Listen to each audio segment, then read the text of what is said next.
What's up mga boss? May rides na naman tayo. Ito yung episode 2 ng ating rides. Bali ito yung karugtong ng Marilaki, yung part 1 natin. Kasi doon yung daan namin papunta sa Tanay Highlands, kung saan kami mag-morning breakfast. So shout out nga pala sa mga hindi nakasama, dahil nga may kanya-kanya silang mga gawain sa buhay. So shoutout sa inyo. Sana sa susunod ay makasama na tayo, magkasama-sama na tayo. So ayan na mga boss, umpisa na natin. Nag-umpisa na pala. Let's go. So mga boss, nandito na tayo sa Tanay Highlands. So mga boss, hindi pa pwedeng magpapasok kasi puno pa sa loob. Kaya nagpa-lista muna kami sa guard, kasi magpapapasok lang sila kung may lalabas na, dahil hindi pwedeng ma-overcrowd ang loob. So dyan muna kami sa labas para maghintay ng mga lalabas. So ayun na nga mga boss, nakapasok na rin tayo after almost 10 minutes.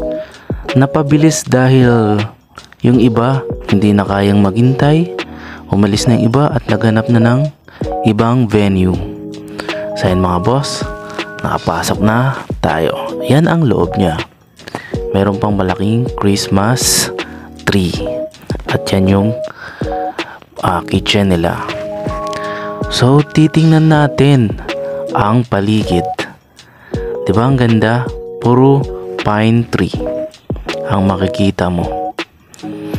Napaka-relax niya at pwede kang kumain dyan sa gilid kasi may mga table dyan. Ayan. Yan ang makikita mo sa baba kapag sumilip ka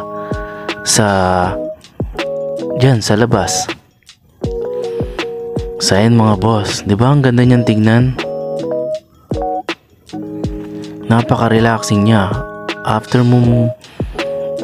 ng mahabang pagbibiyahe at nakakapagod, makita mo lang yung view na to, mapapawi na ang iyong pagod mga boss.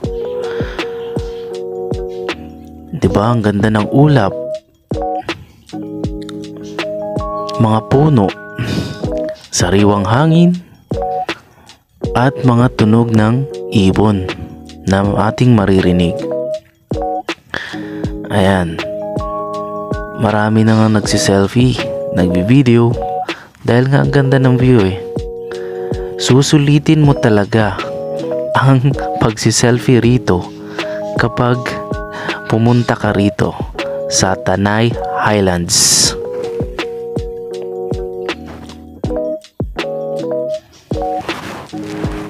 Diba ang daming nagsiselfie?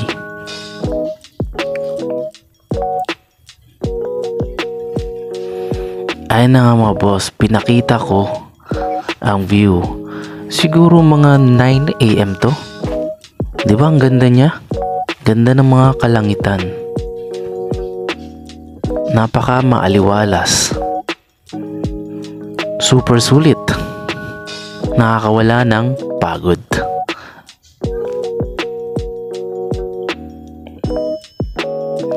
At yan mga boss, pinakita ko na rin kung ano magiging itsura kapag nag-selfie ka. Diba ang gandang tingnan, ang gandang background. Yan ang paligid niya mga boss. Napakaraming tao, kaya limited lang ang tao sa loob. Kaya pag may lumabas, at yun, magpapapasok sila kapag may lumabas na. So ayan mga boss, diba? Ganda. So pumunta na kayo rito mga boss. Sulit talaga yung pagod nyo, at di nyo pagsisihan ng pagpupunta rito. Diba? Ang daming pine tree, mga puno.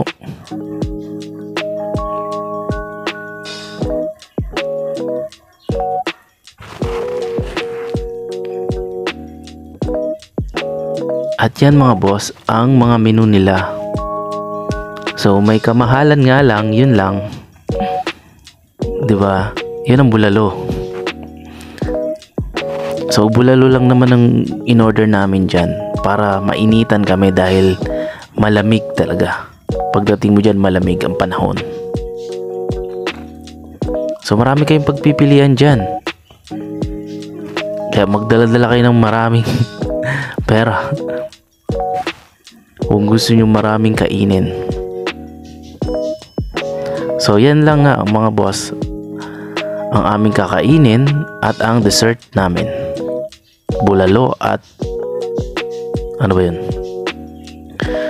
So ano nga boss, pagkatapos namin kumain,